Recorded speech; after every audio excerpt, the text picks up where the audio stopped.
Good afternoon, everyone, and welcome to the first workshop. We've had a lovely lunch together as our first event of East Coast Theology. We welcome those who are online to our East Coast Theology Summer School. We're delighted that you're with us. We're delighted that those of you who are in the room are with us, and we're looking forward to all that God has for us this week. There's going to be a lot of fun, I can tell already, and it's just wonderful having you here, and it's wonderful having you join us online as well. So welcome.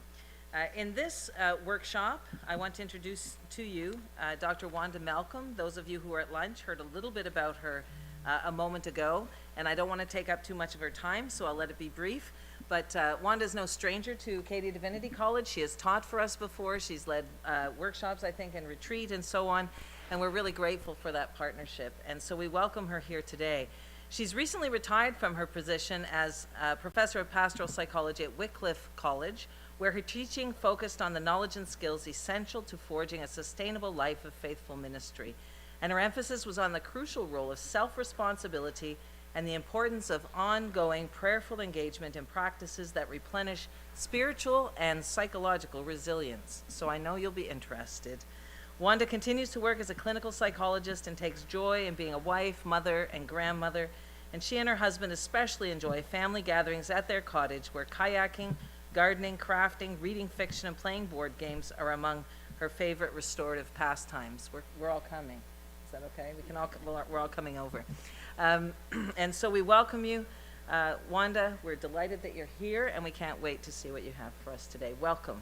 Welcome.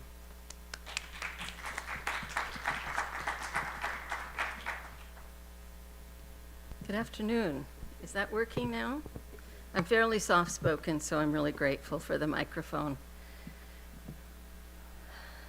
Whenever I prepare to come and talk somewhere, I spend time talking to God, quite informally.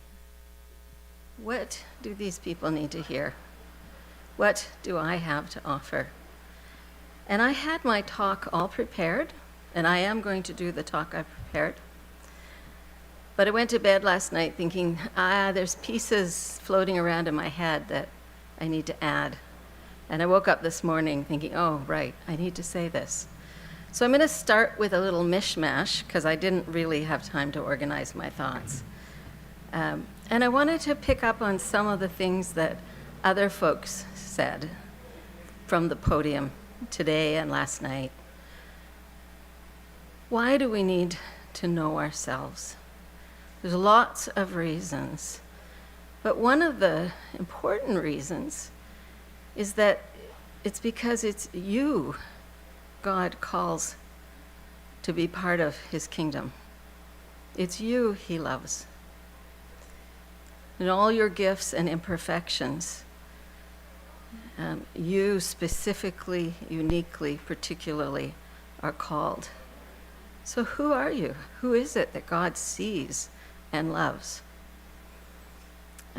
There's another reason for knowing who you are, and that is has to do with some writing that Anne Garrido did in her book, Redeeming Conflict.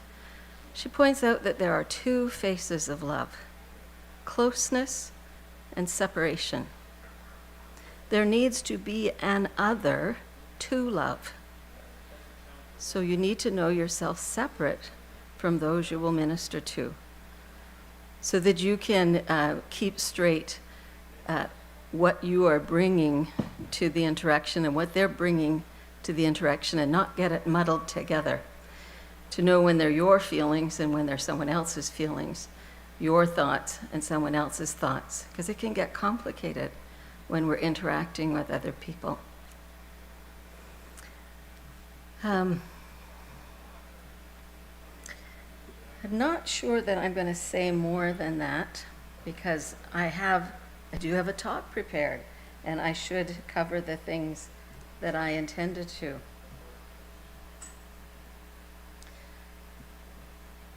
So some time ago, I came across an image that was created to summarize the author's understanding of what it means to have a healthy caregiving profession. And you don't have to worry about writing this down, because I'm going to give you a copy of this slide in a minute. Now, what's really interesting to me is that there's no animation on there. I thought there was. So let's just look at it for a moment and think about this. These authors suggest that there are kind of 4 phases in the cycle of caring, and we'll start at the top right. The empathetic attachment phase is about making an emotional connection, establishing trust and understanding, being open to the other person as he or she really is in this moment. And then we move into an active involvement phase. And this is where acquiring the skills and knowledge required for your caregiving profession or your caregiving role is important. And that will vary from person to person, right? If you are a nurse, those skills will be different than if you are someone who is taking care of someone at home, even though that person might have the same difficulty or illness, or right? But you bring your own skills and knowledge and put intentional energy into the caregiving. But it doesn't stop there. Many times we kind of stop there. I know I did when I was younger in my profession. I thought that's what it was all about. But there's also a felt separation phase, when we see that the interaction or the overall work is coming to an end. How good are you at saying goodbye and letting go? Do you end up with a lot of people who are really dependent on you? Do you end up blessing people on their way and being excited to see how the rest of their journey goes, even though they'll do it without you? Right? There wasn't a lot of focus put on that in my training, but it's important. And we have to have a strong enough sense of self. We have to know ourselves well enough to be able to say goodbye. And even that is not enough, because there is the recreation phase, letting go of the need to serve so that we can serve another person or at another time. If you keep collecting people and things that you're serving, what's going to happen? Well, if you don't explode, you'll implode. You just can't keep, right? That's part of the letting go, and the specifically letting go of the need to serve so that you can do it again another time or with another person. It's also important to take time to rest, reflect, be creative, be physically active, right? And those are things within your day, within your week, and in your life overall. And so we need to spend time with family and friends where there's mutual caregiving. So then I found myself wondering if Jesus' way of going about things aligned with this picture or suggested important correctives, because this is a very secular understanding of healthy caregiving. Mark's gospel gives us a very concise picture of Jesus' day-to-day public ministry, so that seemed like a good place to start. I think we can all agree that Jesus made emotional connections easily and was always open to people as they are. The people he interacted with knew they were being seen and understood with clarity and compassion. This suggests to me that it's really good to learn all we can about how to actively engage in empathetic caregiving that is safe and trustworthy for those receiving our care. It's good then, there are lots of courses here at ATC that will teach you about that, and I encourage you to take them, right? To learn so that you become like Jesus this way. We may not have given as much thought to how capable Jesus was of saying goodbye, but that thread also runs through the years of his public ministry. He was on a journey toward Jerusalem and the cross, and he knew how to leave people when their lives were meant to go in different directions. To give you just one example of this, let me read you verses 18 to 20 of Mark chapter 5. These verses come right after Jesus heals the man who called himself Legion. As Jesus was getting into the boat, The man who had been demon-possessed begged to go with him, but Jesus did not let him. He said, "Go home to your own people and tell them how much the Lord has done for you and how he has had mercy on you." So the man went away and began to tell in the Decapolis how much Jesus had done for him. These moments of letting go and saying goodbye usually come at a very interesting point. As I read Mark, I thought, there's so many interruptions. Jesus is constantly being interrupted. In fact, I would argue that Jesus' ministry was in many ways defined by the interruptions he responded to.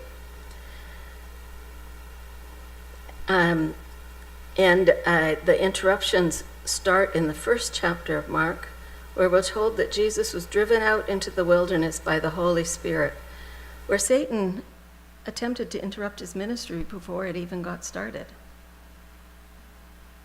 And the interruptions simply continue from there. Here are some more examples. He healed a leper and sent him away with the injunction that he was not to tell others who had healed him. Do you remember what he did? He went away and told everyone, and we're told that Jesus couldn't teach.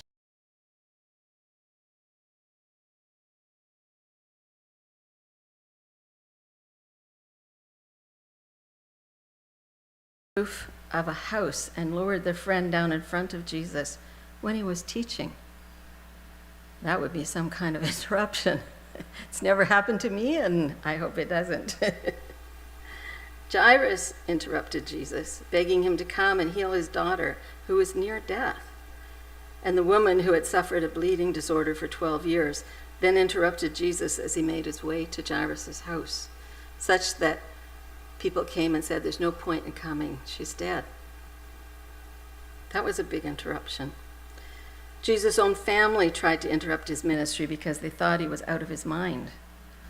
Storms interrupted his journey more than once, and the scribes and Pharisees repeatedly interrupted his work by challenging his authority. They arranged the ultimate interruption, Jesus' arrest and brutal execution. Right?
Fear with Jesus' ministry as they were his ministry, that he did even as he carried out the things he planned and intended to do when he woke up in the morning. It also appears that he built time into his schedule for rest, so that he and his disciples could serve another time or another person as they went about the task they planned and the interruptions that came with ministering to people who had plans of their own. I'd like you to walk with me through chapter 6 of Mark's Gospel to unpack what this can look like.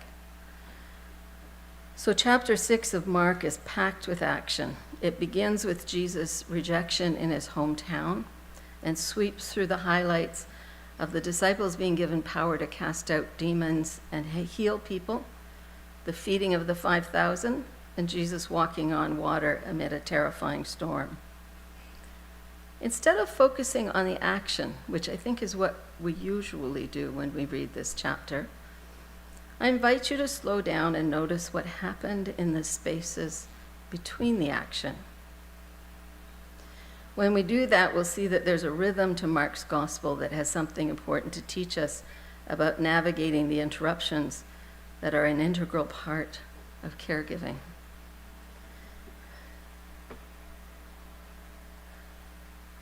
So aside from the account of John the Baptist's execution, the events of chapter 6 take place in or near 4 towns close to the Sea of Galilee. The first 5 verses of Mark 6 tell us that Jesus returned to his hometown with his disciples and that he taught in the synagogue on the Sabbath, but that those who heard him took offense at his words. Luke tells us that his teaching was rejected that day because his listeners knew his mother and siblings very well.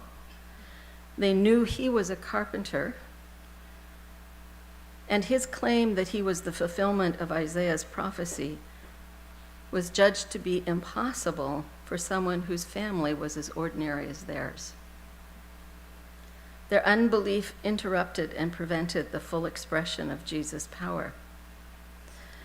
Mark's gospel says that the people in the synagogue were so enraged by Jesus' words that they drove him out to the brow of the hill on which the town was built, planning to throw him over the cliff. Interestingly, Jesus' response was to simply pass through the crowd and go on his way. Well, this is really interesting, right? We teach about conflict. We generally say it's not good to avoid conflict. Well, sometimes it is good, especially when that conflict will interrupt your more important purposes that you already. And what this tells us is that we need wisdom to discern which interruptions are an integral part of our ministry and which are obstacles we must find a way through so we can continue our ministry. That's a big enough challenge by itself, isn't it? And I would suggest to you that it's our prayer life that will help us with that. The time we spend in conversation with God,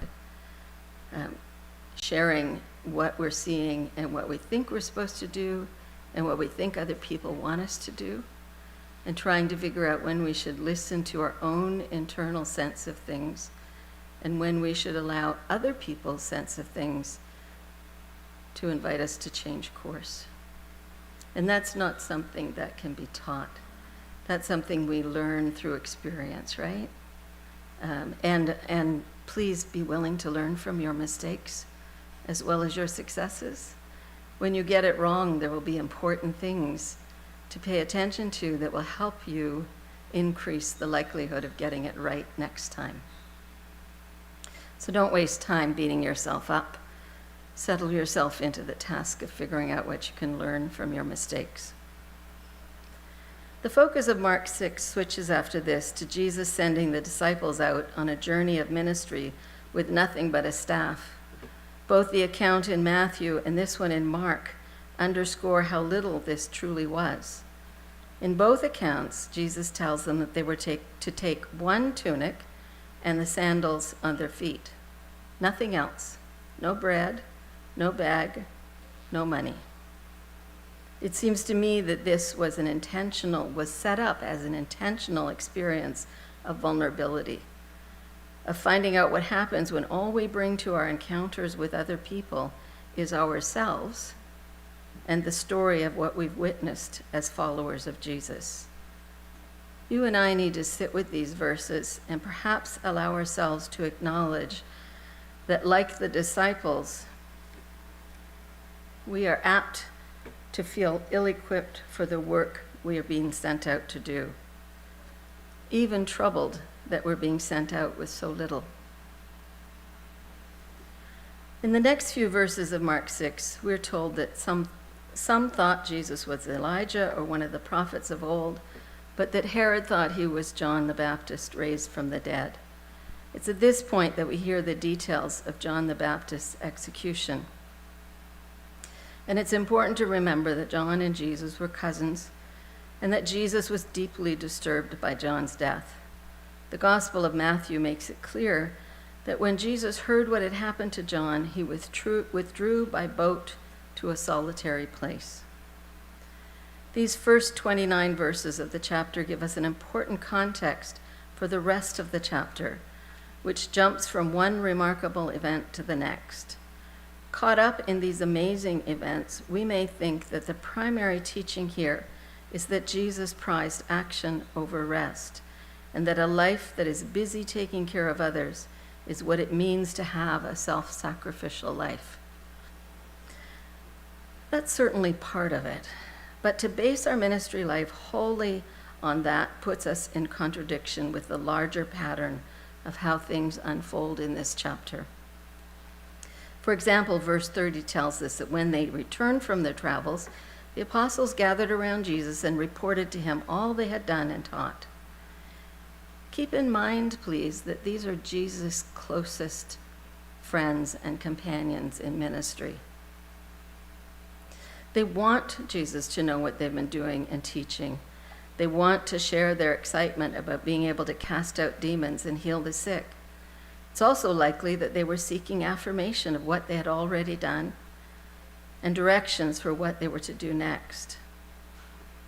Before we get carried away by the excitement of thinking about how amazing it would be to be able to cast out demons and miraculously heal the sick, we need to remember that the chapter starts with Jesus himself facing opposition and disappointment.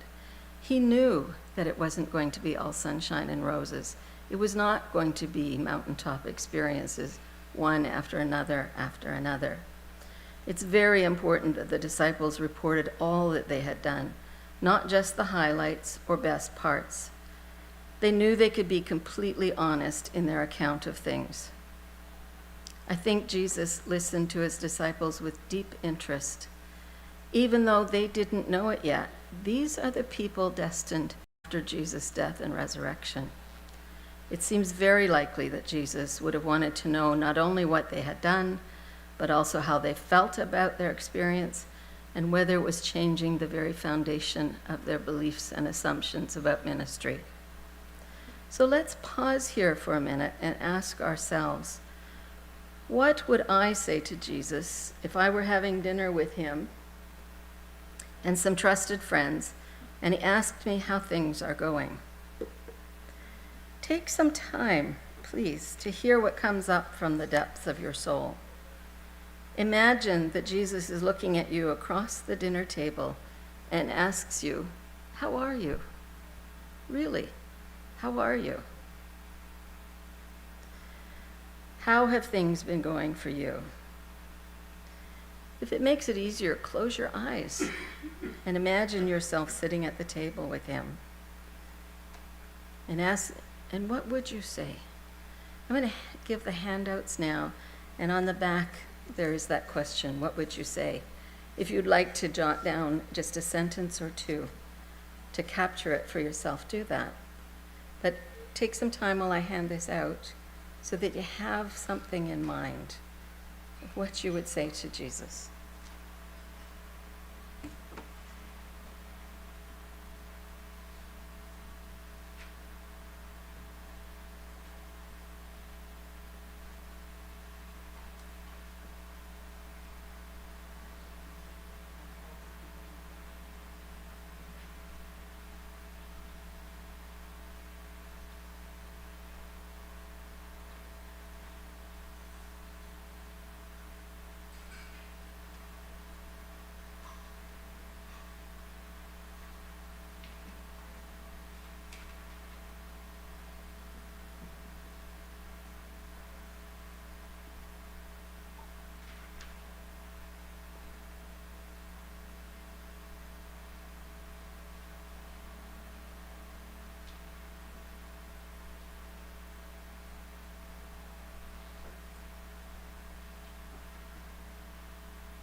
So I'm really sorry, but we've run out of copies.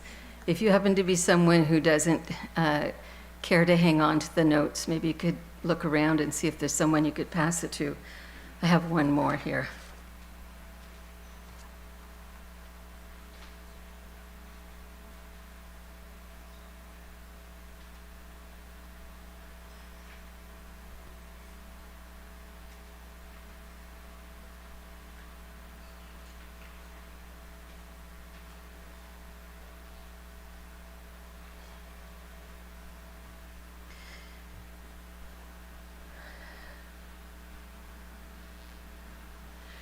So you may feel like you are in the story when I tell you what happens next. I've asked you to think about this. And verse 31 tells us, there was so much going on, the disciples didn't have time to eat. You don't have time to think sometimes. And knowing this, Jesus tells them that they should come away with him to a quiet place. Here we see Jesus' compassion for his friends and his care for their well-being. He is not driving them on and on and on until they drop. He sees that they need rest and time away from the crowds, and he makes that a priority. There's a really interesting bit of knowledge in the research about wellness. Do you know who it is who burns out? Highly engaged, exhausted people. The more you've been pouring yourself into your ministry, the more at risk you are. Right? The very thing that you do well with your whole heart is what puts you at risk. So you need to rest. You need to come away to a quiet place regularly and spend time with Jesus. We've arrived at verse 32, where we're told that Jesus and the disciples set out by boat to a solitary place.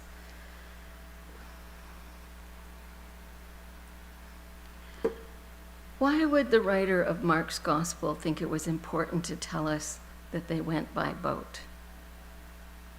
Does it matter? Walk, go by boat, right? It was always slow in those days. They didn't have cars or planes or... Maybe we're supposed to notice that those pursuing on foot arrived before Jesus and the disciples. This ought to leave us wondering how it could take longer to cross a lake by boat than to run all the way around on the shore.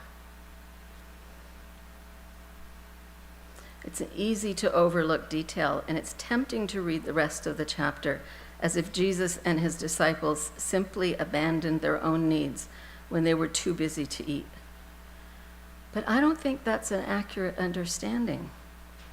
We who live or have the opportunity to vacation near water know how restorative it can be to go out on a boat with friends. And this is what Jesus and his friends did. Going by boat appears to have given them precious time and space away from the crowd of people hurrying to catch up with them. I do not think that Jesus encouraged his friends to neglect themselves for the sake of serving others. I think the quiet place he invited them to come away to was the boat, and the time they spent slowly crossing from one busy time to the next. I imagine Jesus seeing his friends' need to finish talking about their experiences, that he himself needed to be among friends as he processed the disappointment of not being able to minister in his own hometown, and his grief about the brutal death of his cousin. Jesus and his friends might also have talked about the emerging shape of the ministry he would eventually entrust to them. And now we're going to do something really different. We're going to role play that boat trip. Are there a few of you who would come up and sit with me in the boat? And I will ask you, informed consent, I will ask you to say a sentence of what came to mind to you about what you would say to Jesus, but you can come up here and not speak. It's not an obligation, it's an invitation. So whether you want to speak out loud or not if you'd come and sit with me in the boat. Please don't leave me sitting here by myself. Do we have the wireless mic?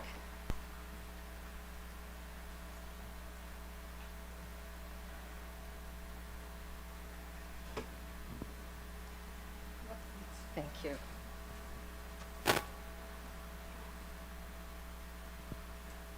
Is it on? Yeah? Okay. So now we're going to do something else unusual. Some of you may have seen one of these. This is to help us imagine being in the boat. It's an ocean drum.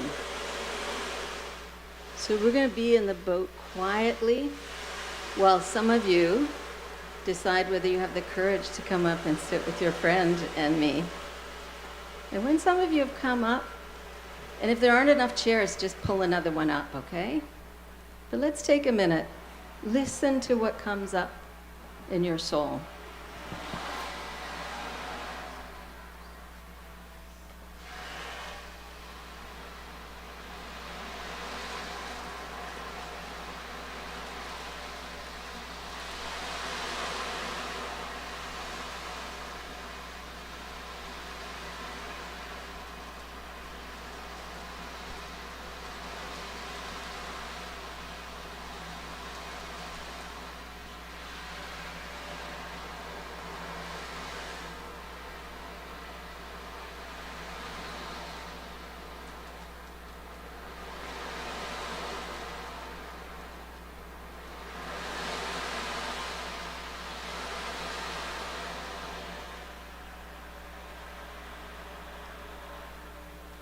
When you're ready, if you feel like it, just lift your hand a little bit and I'll hand you the mic. Just one sentence.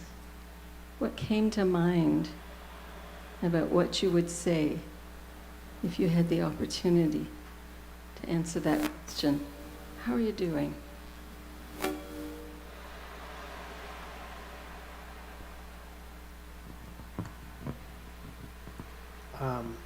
I feel like I'm okay, but I'm still afraid of the future. That there won't be churches to minister. People won't come. That we're seeing that decline, and so there won't be resources, even if we can make the church outside of the church. Your hope is at risk? A little bit. Yeah, thank you.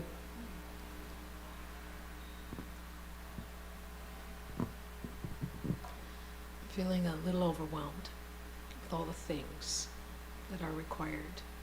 The church, the family, the degree, the.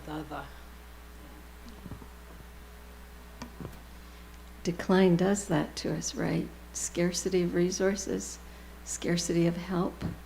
Is it all going to be up to me? Yeah. Could ask Jesus that.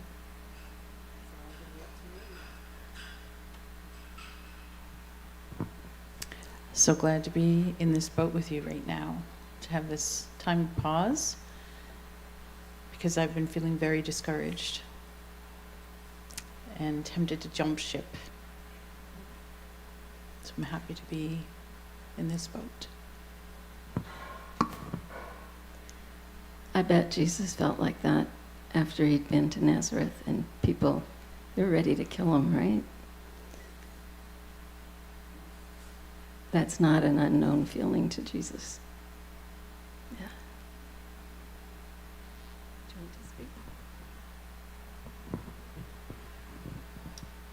I'm feeling a lot disrespected and not really sure how to change that.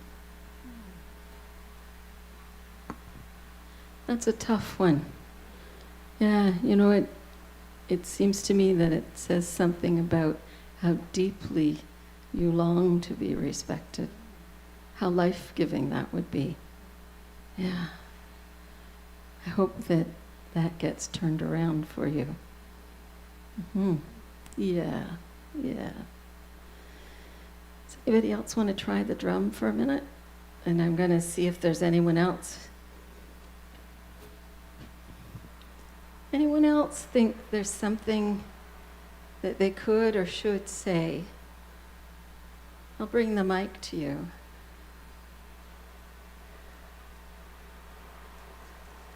So here's another imagining you can do. What if you're one of the people that's running around along the shore? What are you going to see? Why are you running? What do you want? That's where I'm going to pick the story up now. Thank you so much. I really appreciate it.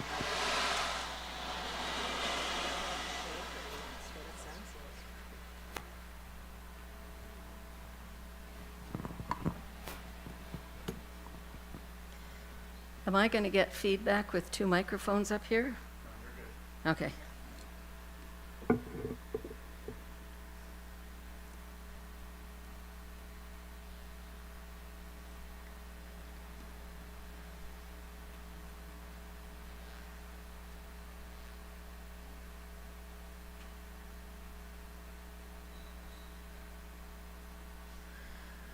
So that's exactly where we're going to pick up now.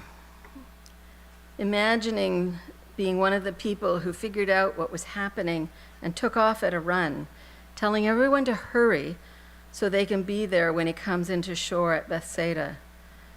Something like this happened because in the end, not counting the women and children, Jesus and the disciples had 5,000 unplanned guests for dinner. Now that's a massive interruption. It seems reasonable to imagine that the boat trip renewed Jesus' energy, because we're told in verse 34 that his response to the crowds was one of compassion. When we feel compassion, we suffer with the other person. And because it's a deeply felt response, compassion moves us into action in the hope of alleviating suffering.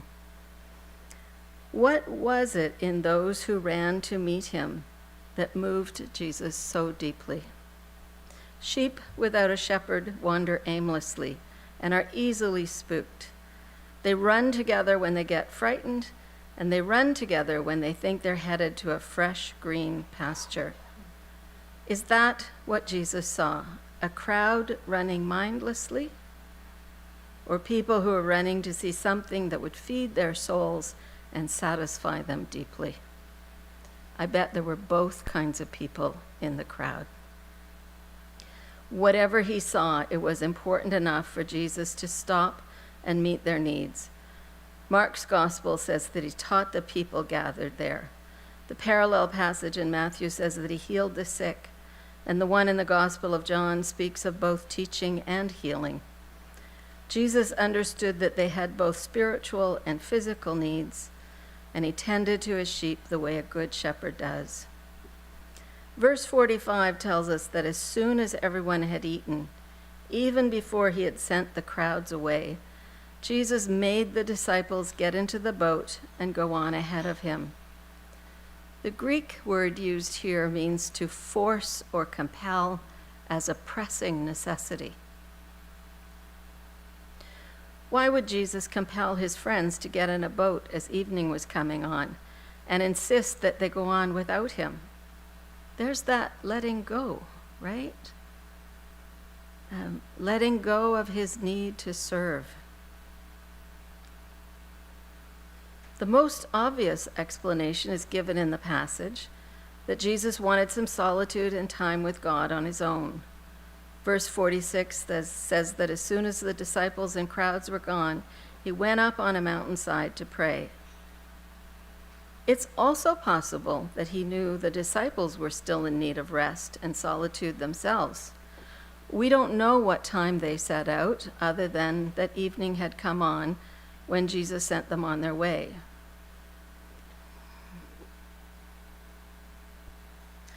The feeding of the 5,000 is thought to have taken place near Bethsaida, and Mark 6 says that they came back into shore the next morning at Gennesaret.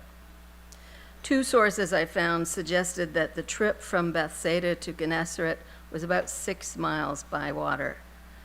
The estimates I saw online said it would have taken about 6 hours if they rowed, less if they were sailing. Regardless, the trip actually took more than 6 hours. If they set out at dusk and were only halfway across in the fourth watch of the night, which would have been sometime between 3 and 6 a.m., it seems that they were not in a hurry. So what were they doing? Right? It seems that it was leisurely, and they may have taken an indirect route. Several of the disciples were seasoned fishermen, so it's unlikely they would have done this if they'd known that there was a storm coming up, right? They set out in good weather, and they were taking their time. So here again, we could imagine ourselves sitting in the boat in the dark and talking among ourselves. What would we be talking about? Maybe the disciples went part way and fished for a while. Or maybe one of them guided the boat as they talked about the amazing miracle of feeding 5,000 people with a few loaves of bread and a couple of fish. They may even have put down an anchor so they could get some sleep. Here in the spaces between the action, there's a rich room for us to pause and say, my life is not like the disciples' lives, but I have pauses, or I could have pauses, between the busyness. What am I going to be doing? And do I dare to let it be life-giving and restorative? Do I dare to not let it be life-giving and restorative?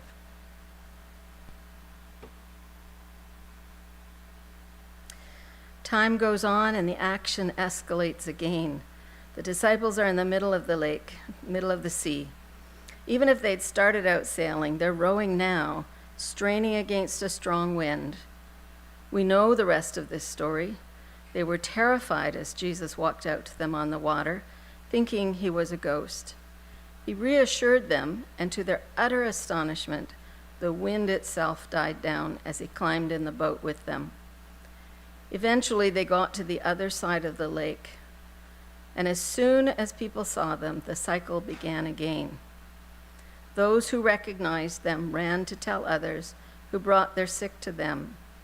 And again, Jesus tended the sheep.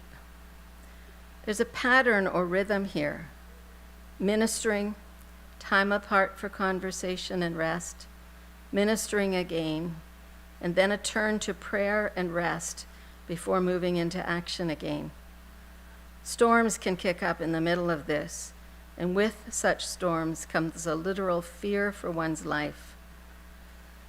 If we use this as a model for a life of faith, might there be a similar pattern or rhythm in our lives? Could we intentionally fashion a life in which we give to others and then take time with Jesus or our friends so we can prayerfully reflect and process everything we've been doing? We too may find ourselves caught out in a storm, desperately hoping Jesus will walk out to us and make it safe again. Through all of this, prayer and action are to be interwoven with times of rest.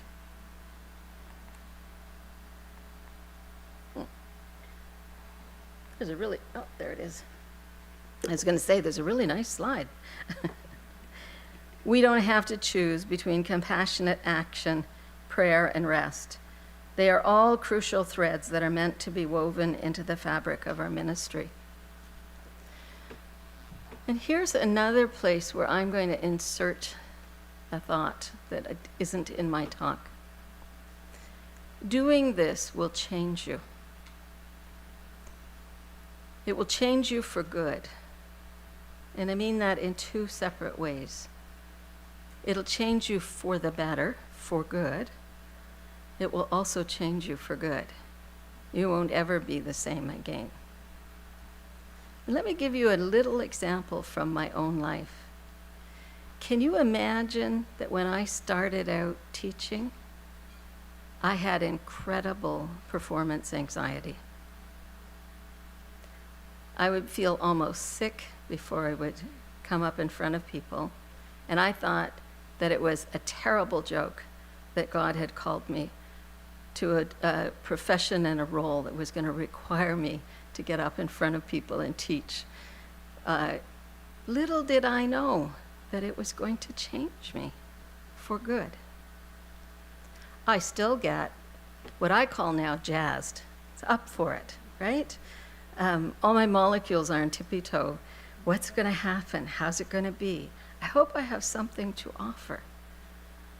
But it's not anxiety about performing, because I'm not performing. This is me, right? If you enter into your ministry life with a sense of the rhythm of rest and action, rest, reflection, action, prayer, it will change you for good. Jesus sees past the surface and knows that we're lost without his teaching, guidance, and healing. He is intensely interested in hearing everything we're willing to share with him. And he urges us to come away to a quiet place and rest so that we can compassionately re-engage with others when the need arises again. And it will. If there's one thing I can give you as we come to the end of my presentation, it is this. Jesus teaches us to reach out with compassion, reminds us to turn back to our friendship with him, and urges us to make withdrawing and resting part of the rhythm of our lives. It's this pattern of engagement and rest that enables us to re-engage and serve again.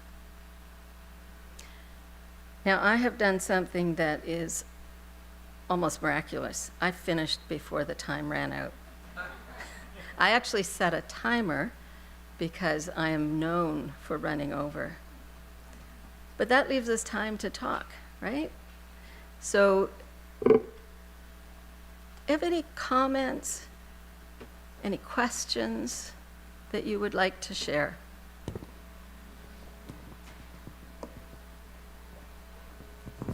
Are we shooting our own legs by taking deeming course in our busy moment? We do our studies, we don't find rest. Are we asking for trouble? It's a good question. I think each one of you would give a different answer, right? But maybe, I don't know if this is true for you, Melvin, but maybe if you are too busy, if you're breathless, if you aren't sleeping well at night, if you aren't taking time to eat nutritious meals and spend time with family and friends, maybe you need to slow down. I don't know, right?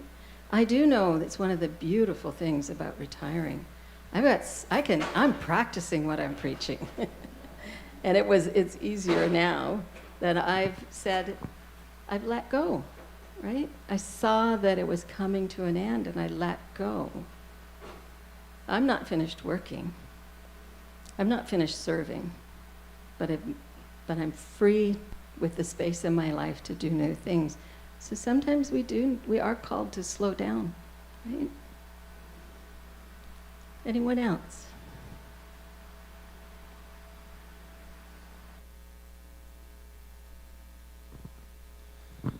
Thank you for your talk today, and very informative.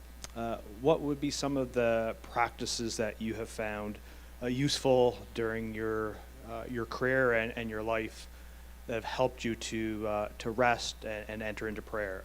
Spiritual practices or anything that you might have utilized? Thank you. Well, some of my recreational habits were outlined at the beginning of the talk when I was introduced. And so all those kinds of fun things that seem to have no particular value, actually have incredible value in restoring our energy. But you asked about spiritual practices. I had the delight of going to the garden, the Tangled Garden yesterday, and walking the labyrinth. I really enjoy walking a labyrinth because it slows me down. And and it's such a a pattern of life where you think you're getting to the middle and then the path turns away and goes right back out to the outside. And it just, my whole body remembers that I'm not on a straight path from here to there. And when I feel like don't know where I'm going, or maybe I'm going exactly where I'm supposed to go, I just can't see the end yet, right? So a labyrinth is a lovely thing. I use Anglican prayer beads. And there are practices that, when we can involve our body in our prayer, we integrate ourselves more fully into our prayer life, into our spiritual life. So I'm not recommending labyrinths or Anglican prayer beads. What I'm recommending is that you find ways to engage not just your mind, but also your emotions and your body. Walk into your faith, right? Literally. And that can be done by kneeling to prayer, in prayer, by taking a posture of prayer that is different than your everyday posture, so that your body remembers that you're doing something different than just going on through your day. Oh boy, when I teach my advanced pastoral care course, one of the requirements is that the students experiment with new to them forms of prayer. They're supposed to try something new every month and journal about it. So there's the daily examine, there's contemplative centering prayer, there's prayer walks, there's the body again. I think it's endless, and what is most helpful is to have a spirit of experimentation. One of the things that I say is that if I interacted with my husband the same way every day, day in, day out, we would get so bored with each other.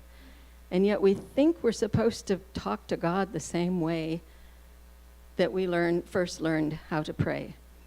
And it's no wonder we get bored and think it's not going anywhere.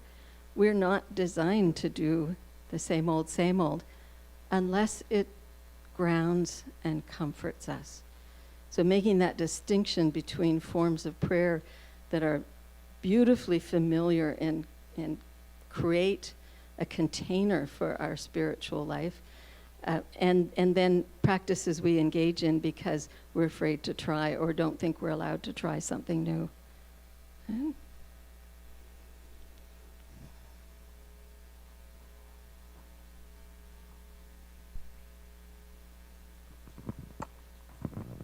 Hey.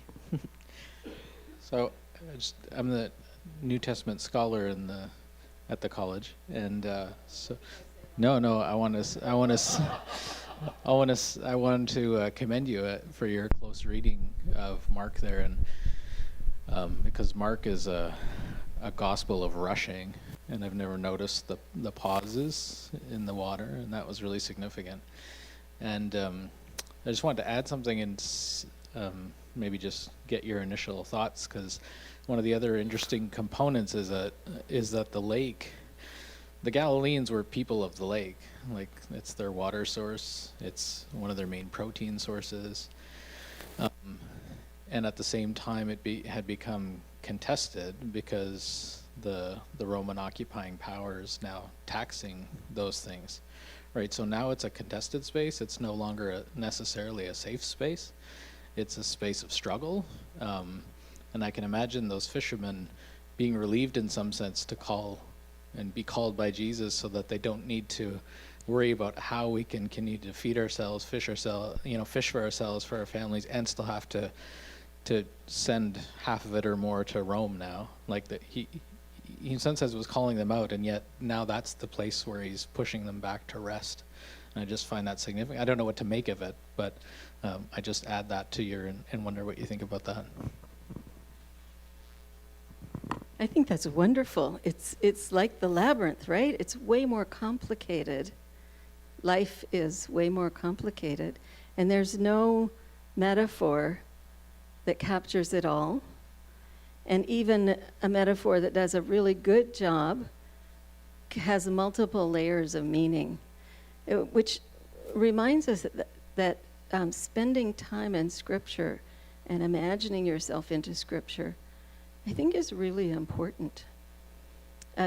Some of what you've said gets represented in the series The Chosen, where there is that they're conflicted and wondering what is God up to, and why am I being asked to do this and not something else that's easier, more pleasant?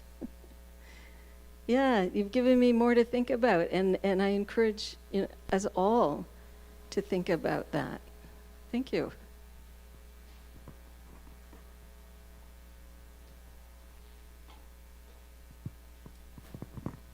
Just thank you for that wonderful reflection.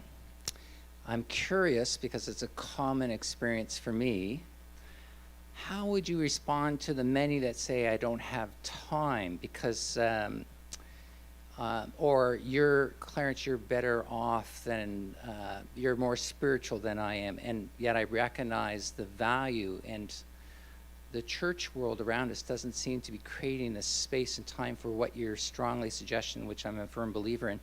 How do you respond to people who, again, are not creating that space of this cycle, this beautiful action that you're suggesting to us? I'm curious about what you would say to that. Well, I'm not sure I would say this to the person. I think it might stay in a thought bubble in my head. But sometimes we think God can't do it without us. And we hurry and try to do more and more and more, thinking that we need to help God. So I'd start by saying, tell me why it's important to be busy. What does that mean for you? And how do you feel when you're not busy? Are you feeling guilty? Are you feeling, right? That's the psychologist in me, right? But being curious, because it doesn't need to be a judgment, whether we're going slow or going fast, but it's usually has meaning for each one of us. And particularly if somebody says, oh, I'd really like to do that, it sounds so good, but I don't have time. There's some kind of inner conflict there between wanting this good thing of going slower and feeling like I can't do that. I'm not permitted. So I would listen. We heard people talking about listening and really knowing another person's story. There's something important in that person's story that we ought to try to understand instead of convincing them that what we're doing is good. And I think that in the listening, when people hear themselves speak out loud, it sometimes creates a shift, kind of like, oh, wait a minute, maybe I don't need to be that busy. Maybe I could slow down a little bit here or there. But the important thing, I think, is for us to listen to each other and to want to understand and to appreciate, because each of us has our own story and it's taking us in different directions. It'd be good to be curious. We've probably got time for one or two other comments or questions.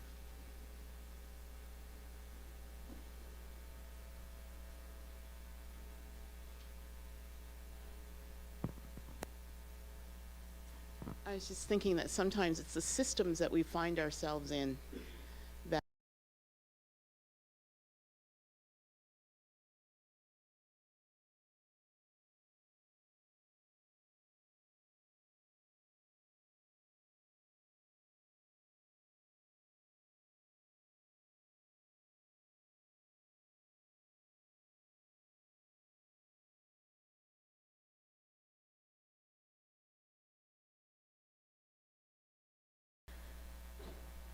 The one thing we're not going to do is change it by counter force, by getting revved up. And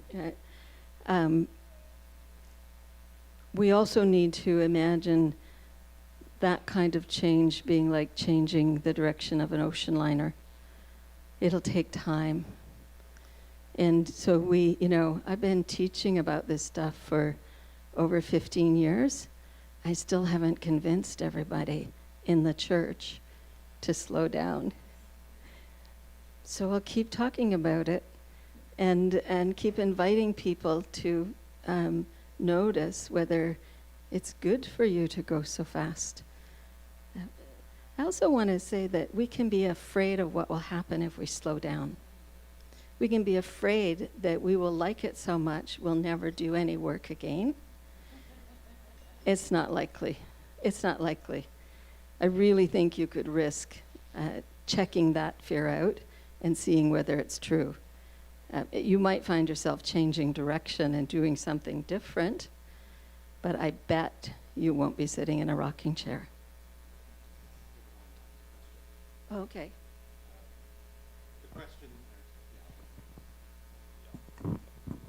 An online question from Barbara.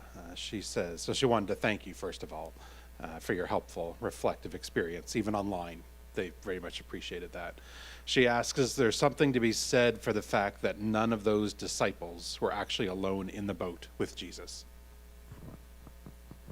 Oh, yes.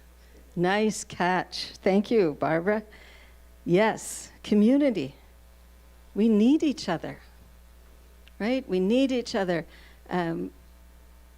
We are mirrors for one another.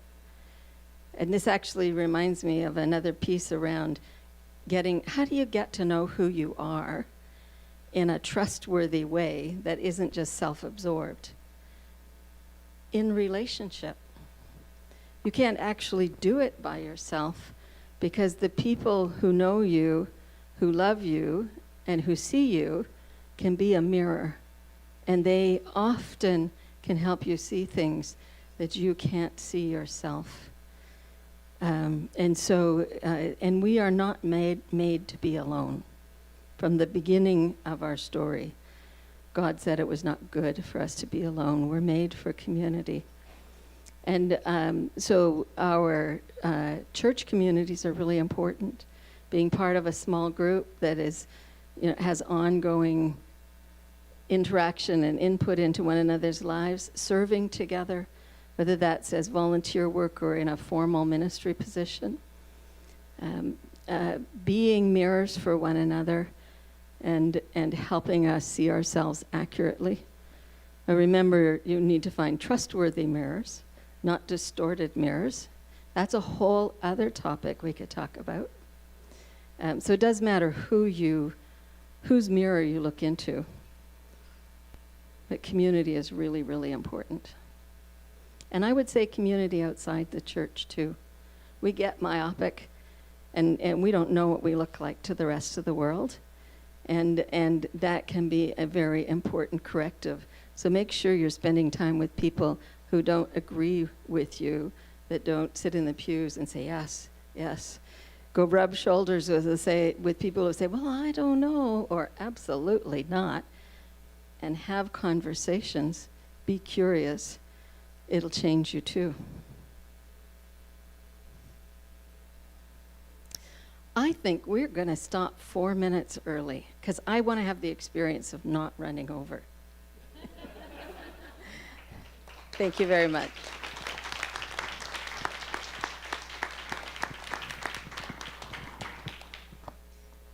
Somebody want to direct these folks on what's to do next?